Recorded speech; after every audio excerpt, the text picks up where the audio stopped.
Since the last stream, it was revealed towards the tail end of the last stream that Epstein is so goddamn nasty. He got banned from Xbox Live back in 2013.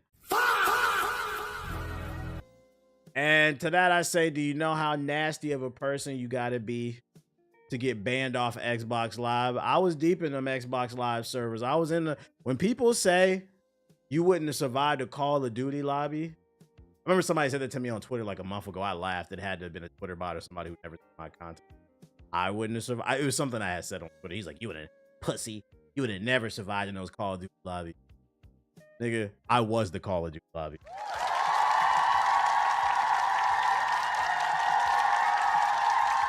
I say that to say this. I was wilding in them lobbies back in the early 2010s. And even I didn't get banned off Xbox Live. Now, what's the update? For those who don't follow politics, real world shit, because you like to be ignorant and stupid, you know, and then complain about why your life is miserable, maybe you should pay attention to what's going on, but that's a different conversation for a different day. Late last week, 3 million more of the Epstein files were released, which, by the way, I believe we're only at like 40 to 50%. There's still millions of more files that need to be released, and they're also like 45 days late.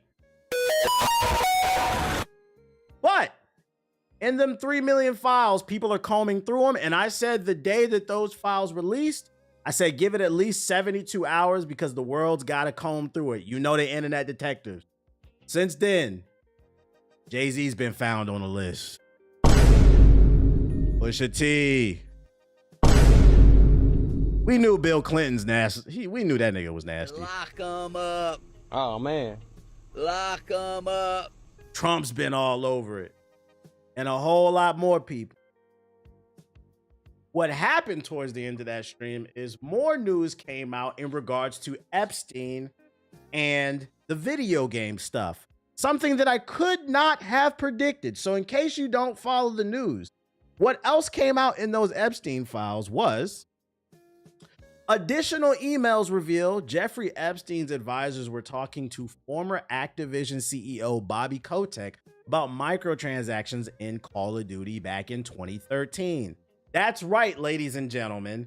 He may have not been the sole reason, but Jeffrey Epstein not only is a fucking diddler, not only is he a blackmail artist that ran a secret cabal on a fucking island, this man is also responsible, partially responsible, for one of the worst trends to grow in gaming in the last 20 years. In the email, they're talking to Bobby Kotick, and he says, this is crazy, this word. I'm all for indoctrinating kids into an economy, aka Jeffrey Epstein wanted to get the kids not only diddled, Dr. Disrespected, but he wanted them to get addicted to gambling, loot crates. And you know what's funny? Before I even read even further, I remember when I dropped a video last year. Matter of fact, let me go ahead and do some promo. So maybe you should go back and watch that shit.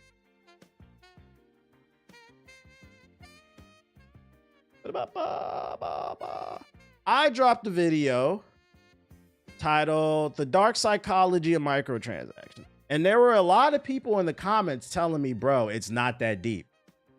Because in it, which by the way, I was citing research, like actual research that was done by medical staff, papers that were cited in whatever.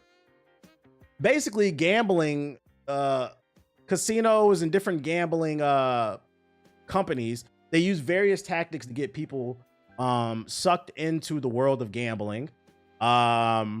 An example I know they use for, like, I don't want to say a specific name, but like gambling apps. If you gamble a lot with certain types of parlay apps, they'll send you a notification saying, hey, you know, normally you spend a lot of money with us, but we haven't seen you in a week. Here's 20 bucks on your account. Go ahead and, you know, do a little gambling, do a little parlay.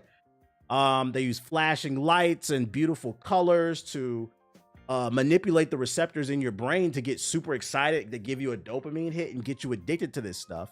And they've taken those psychological tricks and they've implemented them into video games with loot crates. If you ever noticed, it's the same exact thing. It's like a slot machine, whatever. It would seem that Epstein back in 2013 was advocating for this concept. He said, you gotta love how his example of his real world rewards is virtual items in games. And he's talking to Bobby Kotick, which, by the way, Kotick is another person. He had to step down from Activision, for those unaware. He was the CEO of Activision. He stepped down last year. They said he was retiring, but really there was a lot of pressure on his ass because he's been accused of SA several times. And now that he's been affiliated with Epstein, it's all but believable that he is a piece of shit. X Prize is a good idea, but key is real world rewards. Learn to read, cell phone minutes, iPhone credits, virtual in-game credits, virtual in-item games, basically. So I know it sucks to say this, but I feel like this is one of those, what's going on right now in the United States, these files coming out, is some shit we haven't seen.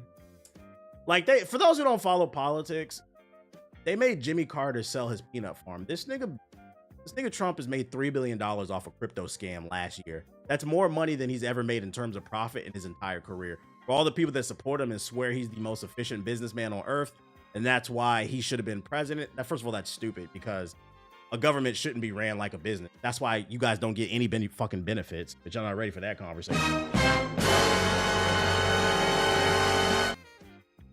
He's a scam artist. That video was fire. I appreciate you. Go watch that video. Turns out I was fucking right. This email proves it. He wanted to get the kids hooked on the gambling. For all the people that say, oh, it's not that fucking deep. It is. It is. This is the craziest shit we've seen since all the conspiracies during the fucking Vietnam War. We are living in historical times, and I think it's important for some of y'all to fucking start paying attention. Just keep an eye, sleep with, because we don't know how this shit gonna turn out. I feel like people are not angry enough. And part of the reason I feel like people are not angry enough, there's a few reasons. By the way, I've never been suicidal. I was just talking about this with somebody else. Very weird. These files and all these documents are coming out and mainstream media is not talking about it. And when I say mainstream media, I'm not talking about Fox. I'm talking about all of them. Fox, CNN, MS Now, aka MSNBC, NBC. Ain't none of them talking about it. Why is that? Acting like this shit doesn't fucking exist. So that's part of the problem. So the information isn't being properly spread. You have to be chronically online to know that this stuff is going on. It's very weird that it's very radio silent right now. I have some theories, but I'm not going to state. We're not going to go into that because I'm not trying to get shot. So yeah, there's radio silence. And me personally, I'm a proponent of whatever gets you into paying attention in what's going on in the real world. I hate that it had to be this.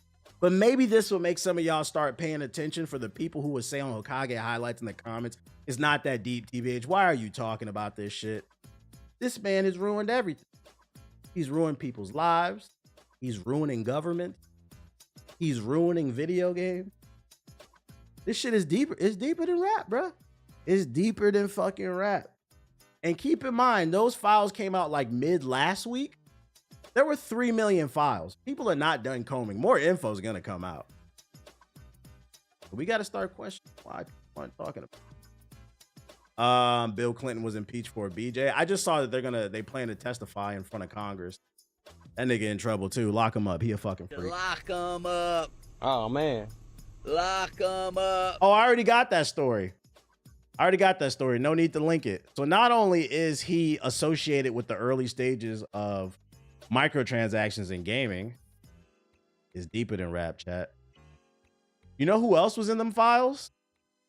You know who else needs to be? Lock him up. Oh, man. Lock him up. Ex-Rockstar North president Leslie Bensley accused of SA in the Epstein files. That's right, ladies and gentlemen. Your beloved Grand Theft Auto is in them files. Now, granted, it's not the current CEO, it's the former one. But that being said, it did work for Rockstar. If you don't know who this guy is, he's the CEO of the current company. I think it's Rocket Boy Games or something like that. The makers of last year's biggest shitstorm, Mind's Eye, aka Pink Eye. Yeah, you remember in the Mind's Eye trailers when it said former Rockstar developers? This guy, he used to be the CEO of Rockstar. He left to form his own studio and made Mind's Eye. So, if it wasn't bad enough that he arguably released one of the worst games of all time and just ruined our fucking eyes with that bullshit known as Pink Eye, now the Epstein files are saying this nigga's a diddler. Yeah, it's deeper than rap. It's deeper.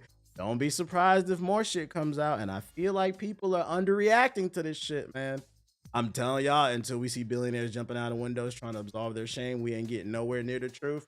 I feel like it's gonna get darker. Yeah, I feel like we're on the surface level, and the shit's gonna keep getting fucking worse. I knew Mind's Eye gave me Epstein vibes. Bro, it's crazy how many people is in them files. It's not. It's really not. It's kind of just, you remember back in the, if you're older, like me, I'm 35. If you remember back in the early 2010s of YouTube, when them Illuminati videos started coming out, y'all remember that? I remember it was like 1 week where like I watched every Illuminati Secret Society video on YouTube, the lights off, scary as hell, but noise, man, ooh, what the hell was that? That shit might end up, which by the way, I've never been suicidal. That shit might be. Because judging by these files, there's some crazy shit going on, and it's starting to look like I'm starting to side eye a lot of people. I've said it on this stream as somebody who lives in Hollywood. Do not get it twisted. You can make money in Hollywood, in the entertainment industry, but if you want to get to a certain level, it always felt like since I got here, got to be a little bit weird. Got to be a little bit weird. Demonic shit. You can make a few 100,000. You can make the low millions being 100% honest, doing nothing weird, just networking. But when you get to a certain level, it does feel like girl says hi. Oh, what up, girl? I see you in the chat. I see you. What up? What up? What up? Oh, I didn't even peep. Oh, I appreciate you with the raid. Oh, my bad. Yo, we going into whole conspiracy. Hey, you guys are coming in at a weird time.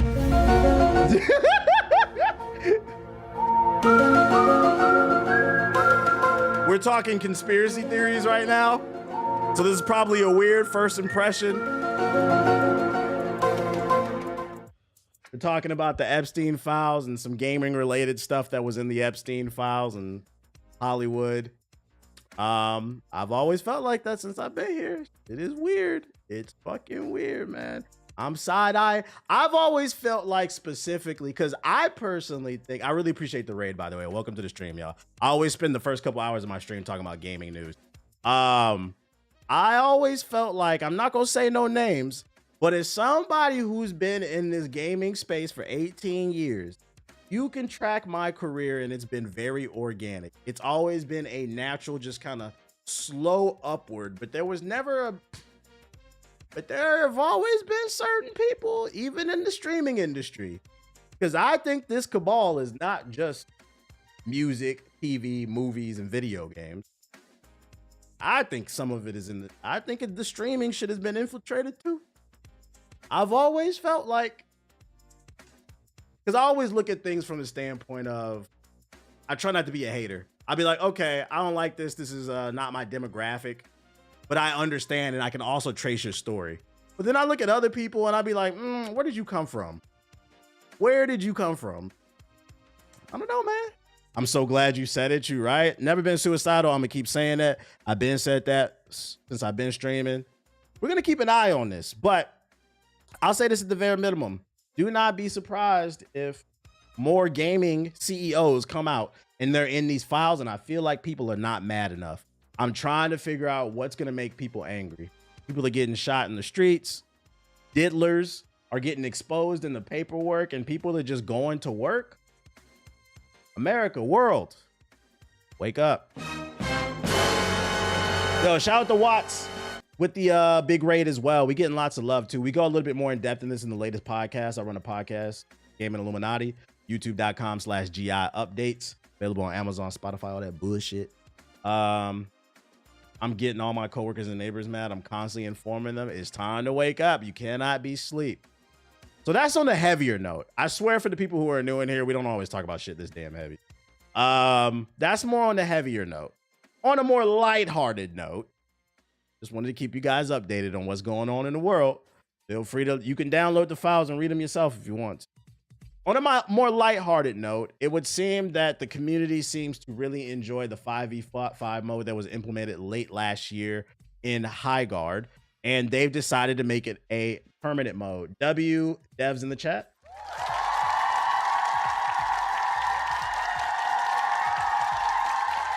When I played this last week, the 5v5 mode, I think they peaked at like 15,000 that night, which is good because at its low, I think its lowest, it was at like 4,000 or 5,000. And then the other night when I checked, it was like at 11,000. So it seems like they're fighting back. It's trending upwards. There's hope for it. I'm not saying this game is going to be the next big thing, but I will commend them for trying. They're taking feedback. 5v5 is cool, but in my opinion, it's a little too chaotic. I think that they should try 4v4. I think that might be the sweet spot because I don't think the bases, the raids are really built for the 5v5. In the open field, it's fine, but the raiding section, it feels like it's a little bit too much.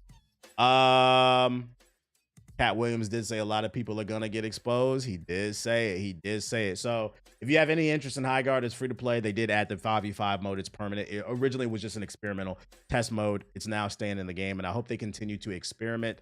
I think this game really would have benefited from them doing a beta and getting feedback beforehand. But hey, you fucked up. You're here now. At least they're trying to fix it. They're taking the route of we're building the plane as we fly it. We'll see if they'll be able to land it. I agree 4v4 would be nice. Yeah, I feel like in 5v5, sometimes you get shredded way too quickly. Like some of the maps are just not. Need to fix that intro screen though. It's looking rough. That's like a small thing. Like they need to focus more on the gameplay, optimization, the quality of life features. That's something small that they can fix later. That's not a big deal. Like I promise you, an intro screen is not going to make or break whether or not somebody plays it. It's about the game. More Highguard news. Highguard devs say it doesn't matter if the game reaches 1,000 or 100 million people.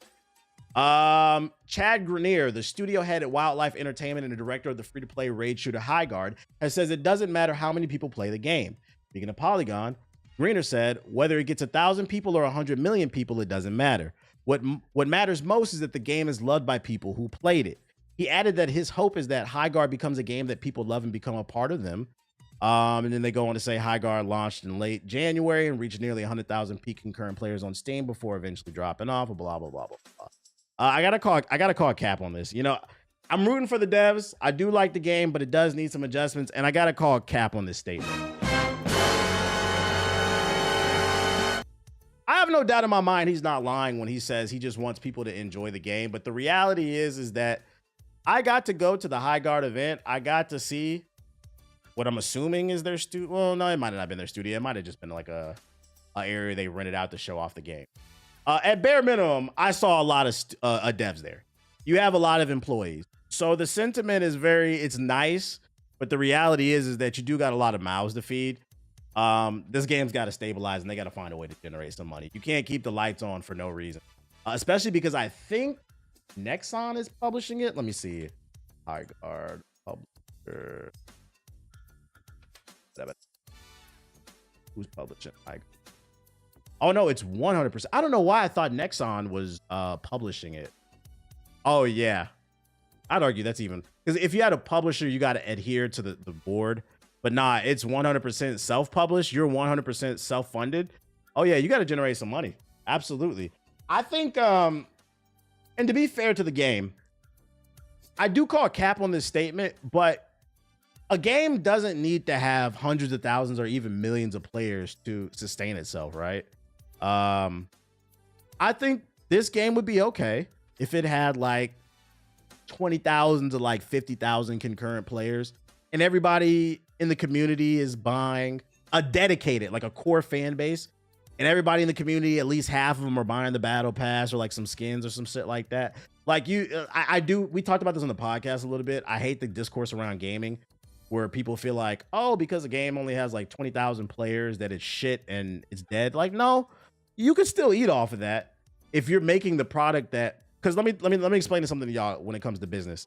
When it comes to business, you would rather have 10,000 customers who are loyal and frequently shop with you over 1 million casual customers who come in every once in a while. I promise you would. That's why some influencers look stupid, because they have millions of fucking followers, but they can't sell a t-shirt. Yeah, I said it. You can build that. A music example of this would be, I always bring up Logic. People love to make fun of Logic, which, by the way, his first 3 albums were great. And then after that, he became corny. The current version of Logic, I think he's corny. But I would never say his career is dead, because Logic has a core fan base of like a few thousand people. And whenever he puts out a t-shirt, an album, a vinyl, whatever, a hat, the motherfuckers buy it. They buy it. And that's all that matters when it comes to sustaining yourself, especially because you're independent. You need even less sales when you're independent. So like, no, this game could be fine if it's sustained with like 20,000 plus people, but they got to put in the work. And I also got to call Cap on the part of the quote where he says, I don't care if 1,000 or 100 million, get the fuck out of here. You mean to tell me somebody who worked hundreds of thousands of hours on a video game, you wouldn't prefer having 100 million people play it? Get the fuck out of here. Did you know he's biracial? Shout out to biracial Bobby, bro. Under Pressure is a great album. I want the vinyl for the space one. I think was it the greatest story ever told or something like that? I got to get the vinyl for that one. I love the artwork for it. Under Pressure is a great album too. The final average is 15,000 on Steam, and that's considered a success to so many people. Thank you. And that's what we were talking about on the podcast. One of the worst trends to happen in gaming discourse is people going to SteamDB and taking a screenshot of the player count to push some type of agenda. It gets to a point where it's like, I seen an account post this. It was like 9 a.m. in the morning, and they posted the player count of High Guard. And mind you, the tweet was like 3-4 hours old. So you got up at like 4, 5, 6 in the morning when a game is at its lowest level of players to take a screenshot. What do you gain from that? Well, I know what you gain from that. It's the gaming version of political grifting. It's gaming grifting, right? When Elon enabled payments on Twitter, oh my fucking God. Because now people are doing whatever they can to go viral. Despite, I seen someone post at like 4 a.m. Yeah, he woke up at 4 a.m. to take a screenshot of the player count. Is it funny sometimes? Sure. But I feel like it's getting out of hand. I feel like it's gotten out of hand, because I think it was Ethos who said on the podcast, at the end of the day, for you, the consumer, how many people playing the game is irrelevant outside of maybe fighting games. The only thing that should matter is if the game is fun or not, and that you enjoy that. That's the only thing that should matter. How many people playing does not indicate the quality of the game. Especially in this era where there's more competition than ever. There's more competition than ever. There's a lack of advertising. But I also got to call Cap on this. You guys do want more players. Don't do that. Why else are you dropping up? If you don't care, this is why I got to call Cap on it. If you don't care whether 1,000 or 100 million people play, I got to challenge the developers. Don't ever release another update. Leave the game the way it is. If that's what you really feel, that's why I got to call Cap on this shit. Just keep your head down, quit talking to the press, and try to improve the game, and hopefully you can build a core audience. Wait, did you actually know their time zone? They could have been in a different time zone. Yeah, that's fair. That's fair. But with this account, they're known for grifting, so like they have agendas they're trying to push. This I'm not gonna stake it down. They ain't gonna cloud off. High Guard's Rocky release proves that Steam reviews aren't fit for its purpose. This is something that I don't know if this dude listened to the podcast that we dropped this morning, but this is what we were talking about on the podcast too. They need to update the Steam reviews and how they work, because I disagree. If they don't improve the game, won't they also lose their core audience? That's literally what I said. Literally what I said. I said I called Cap. That's literally. Are you listening? Anyways, yeah, on the podcast we dropped this morning, we literally were talking about this shit. They need to find a way to update the reviews, because when this game came out, within 10 minutes it had 3,000 negative reviews. The tutorial was like 15 minutes. You didn't even play the fucking game. You say YouTube. I'm not gonna lie to YouTube chat, man. Y'all not beating the allegations. I bet Steam addresses reviews in some type of way before the end of the year. It has a problem. It's been a problem for a minute. Yeah, it's been a problem. Yeah, to be fair, we've seen it with other games. It's been a problem for a while. High Guard's better than you expect, given the Steam ratings. It's launched to a barrage of bad reviews, averaging extremely negative within minutes of Valve's storefront, despite it being impossible for anyone to have played enough to come to a genuine conclusion in the second since it launched. Exactly what I'm saying. Shout out to EJ with the gifted subs. The average rose only mostly to negative the next day and is now settled at mixed. It's almost like if you play the game and form an opinion, it might actually change. Any optimization-based review should require you to post your specs. That's, you know, that's valid. I fuck with that. That's valid. That's valid because you'll have people running around talking about, oh, the game's not optimized, but then they got a fucking, they don't even got an RTX. They got a 1080. They got a 1080 from fucking 2010 with 8 gigabytes of RAM. I think that's a valid point. You should have to, I feel like if you don't have the 30 series or up right now, your opinion on optimization in PC gaming is fucking irrelevant. I can't speak on console because every console is the same. But when it comes to PC gaming, if you don't have the 30 series or newer, you shouldn't be allowed to talk about optimization because your PC ain't even up to date. So that actually might be a good fix. Yo, shout out to Mexican Hustler with the gifted sub. Maybe like when somebody posts a review, it puts in bright red what their specs are basically. Screenshot the specs because you can lie about it. That's what I'm saying. Like maybe make it to where like they change the rules on Steam. You have to agree to show your specs. So when you write a review, your specs are displayed so people know. Because don't get me wrong, I do think the game does have optimization issues, but personally, I haven't ran into them. Yo, shout out to Airborne with the $10 super chat. He said, thank you. Interactive turn-based is a must for any game in the genre moving forward. Spring Meadows theme had me in heaven too. I don't think it's a must, but if you like it, we love it. Like it, we love it. I can't run Marvel Rivals at 4K 60 FPS on my PS4. Exactly. You got people being disingenuous. I'm not gonna read the rest of it because it just changed the art. So I think that's a good suggestion. They should find a way to where people have to share their specs if you're gonna talk about the optimization. I was suggesting on the podcast, because you can review a game, you can return a game as long as you don't have more than 2 hours. I feel like maybe they should change the rule. You should have at least 2 hours on the game before you're allowed to leave a review. Because 10 minutes is 10 minutes is booting up the game and not even finishing the fucking tutorial. Optimization issues are from the CPU performance. Currently, you need the best CPU to hold 120 frames per second.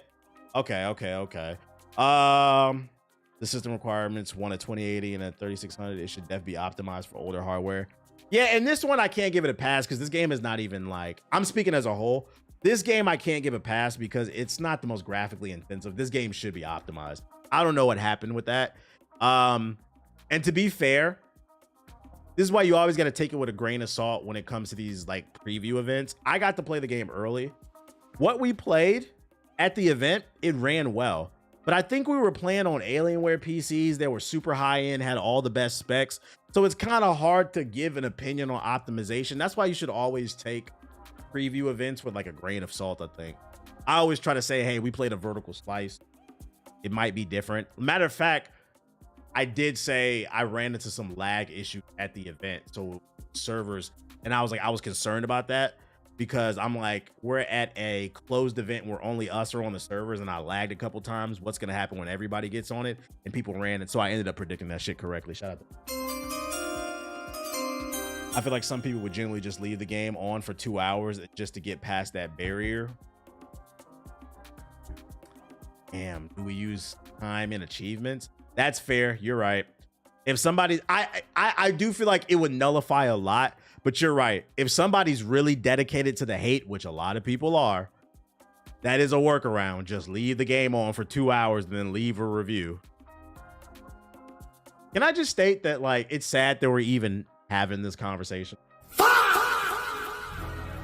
What's going on? Y'all okay, chat? What's going on, world? Like, and this is why I think this shit is deeper than this fucking game. I think the world is on fire right now, and a lot of people are just projecting it onto shit that doesn't really matter, like video games. Because like the hating is getting to a really weird level. There's a tutorial achievement in High Guard and 25% didn't get it. That's a fair. Maybe every game needs it to have like a tutorial achievement. So if you don't get that tutorial achievement, we know you didn't even make it past the tutorial. That might be a workaround. Every game gonna have to put a tutorial achievement in. know I'm stressed all the time. And that's what I'm saying. I think people are stressed by the economy, the current political hellscape that we're living in. You might have some personal things going on. Maybe somebody in your life passed away, whether it's your pet, significant other, or like a family member. And it's like a culmination of toxicity. And I feel like people are projecting that onto things and they don't realize it. It's the saying, misery loves company. I think it is something a little bit deeper going, because I'm like, bruh, getting a little weird now.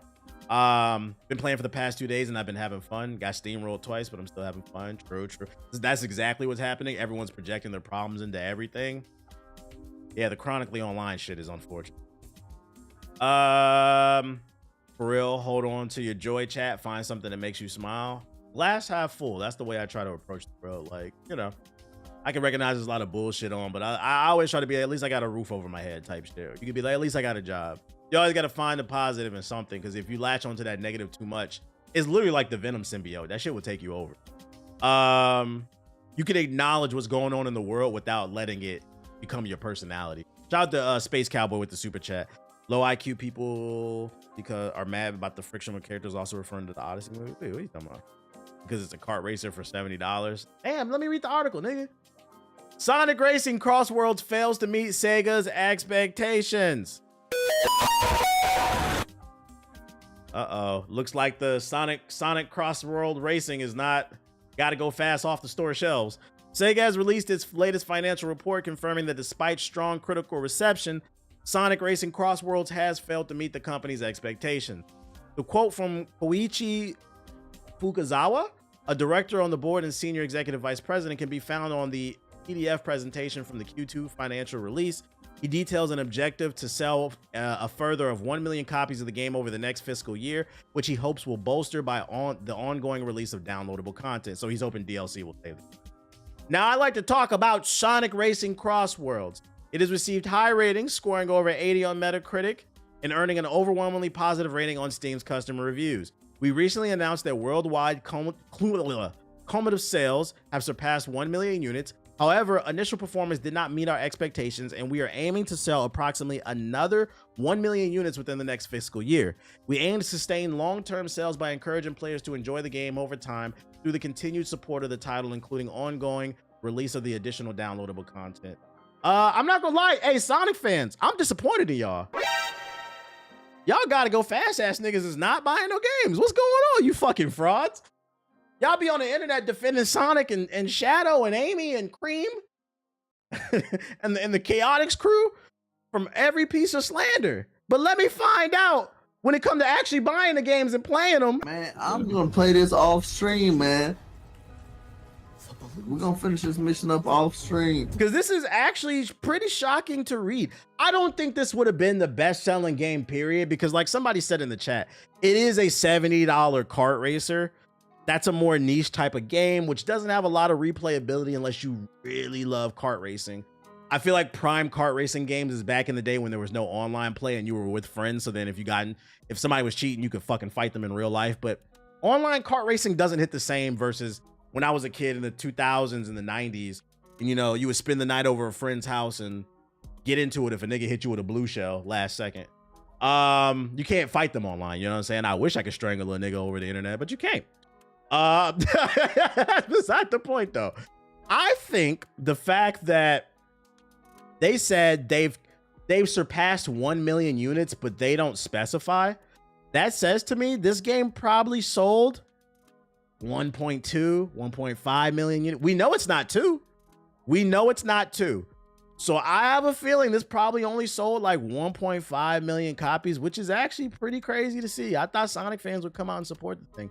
I also think it didn't help. This game came out in a stacked year. I mean, in a year with Expedition 33, Death Stranding 2, Kingdom Come Deliverance, Hades 2, Ghost of Yote, Ninja Gaiden 4. I'm not gonna lie. You kind of released this game at the wrong time. Yeah, Dispatch. Another Mario Kart game came out. The Switch 2 came out if you want to count the hardware. 2025 was a rough year, was very competitive. And if you can only afford 1 to 3 games a year, which is what analysts say the average person is buying, unfortunately, I would chalk this up to got to catch it on a Steam sale. I think it'll be okay in the long run. I think it'll probably generate some sales when the Steam sales come around. It is what it is. It is what it is. It's crazy because it wasn't a bad game at all. This proves my point that like when people say gaming is dead, that's bullshit. We are seeing more games than ever financially fail. I feel like when I was a kid, games used to financially fail primarily because they fucking suck. But we are seeing more games than ever financially fail because the competition is that stiff. There's new games releasing every day on Xbox, not Xbox, but there are more games than ever releasing daily on PlayStation, Steam, and the Switch too. And then on top of that, a lot of these games don't have budgets to advertise. Some stuff is unfortunately gonna get lost in translation. And I think that's what Xbox gonna have bangers this year, to be fair. Xbox gonna have bangers this year, but last year y'all released that Hellblade 2. What the hell was that? So in the long run, keep fighting the good fight, Sega. You guys will be all right. You guys will be all right. It is. It's overwhelming. It's overwhelming. The best thing you can do if you are, I can't speak for console, but if you are a PC gamer, build up that Steam wish list. For those unaware, the Steam wish list is not just about pre-ordering. It also notifies you whenever a game goes on sale. That's how I use it. I don't pre-order digital games. Digital games are not fucking running out. I whenever I'm interested in a game, but I don't want to pay $70 for it, I add it to the Steam wish list. And when it goes on sale, you will get an email. Hey, the game's 50% off. Hey, we're having a Steam summer sale. The game is, 75% off. Utilize that Steam wish list, man. Game Pass did me so wrong. Now I just have my Xbox. Game Pass, $30 a month. They lost their fucking mind, bro. Yep, straight to email. It is a really good tool. In anime news, I know it's not gaming related, but anime news, gaming adjacent, because you guys are fucking nerds. Crunchyroll is raising the price of their service. And this is very interesting because they announced it. I saw it on Twitter. They announced it. And they didn't announce it, and then it was like, all right, we're going to do this in 6 months or a year from now. They announced it, and they said, next billing period, we're going to charge you more, and we don't give a fuck what you think. Matter of fact. Like, if you're a broke boy, just say so. That's what they said. Bad news for anime fans. Popular streaming service Crunchyroll has announced another price increase across all of its tiers, including its cheapest fan tier. Subscribers will have to pay between $12 and $24 extra a year starting next month. Just one of many services that's getting more and more expensive. So now it was $8, it's going to $9, 12 is going to 14, and then 16 is going to 18. And if you wonder why, ladies and gentlemen, people are selling the 7 C's like Luffy, joining the Straw Hat Gang, trying to find One Piece, this is why. Matter of fact, remember earlier in the stream when I mentioned how I feel like gaming discourse has gotten really weird, and I feel like because the economy is not in a good place, the world is politically on fire, people, and then you might have personal things going on. People are taking that negative energy and putting it into, grifting about video games and shit. This is an example of the economy aspect. Everybody's got a streaming service, and every year they raise the price, and every year I don't pay for none of it, nigga. But I do watch. Don't ask me how. Don't ask me how. I'm on my friend's account. Start talking about politics. This is real life shit, bro. This is real life shit. This is why monopolies are bad. Yeah. This is why we don't want Netflix to buy Warner Bros. It's gonna get worse. They're going. I've been said that months ago when it was first announced that it was gonna happen. I said, watch what they're gonna do. Because I can't stress enough. Netflix's decision to buy Warner Bros. Is their personal decision. I have nothing to do with that, and I honestly don't give a fuck. But what they're gonna do is they're gonna say, hey man, we just spent billions upon billions of dollars, and we're gonna need to recoup it, so nigga, you gotta pay. Bro, I do not want to watch fucking Animaniacs that bad. I like it, but I find it on YouTube or some shit. Like, I do not want to watch Austin Powers that damn bad. Yo, shout out to Lil Host with the sub, appreciate it. And shout out to Timbo with the $5 super chat. Off topic a little bit, but did you see you can march with civil rights activists? And yeah, I got that. I got that saved. We're gonna get to that in the next batch.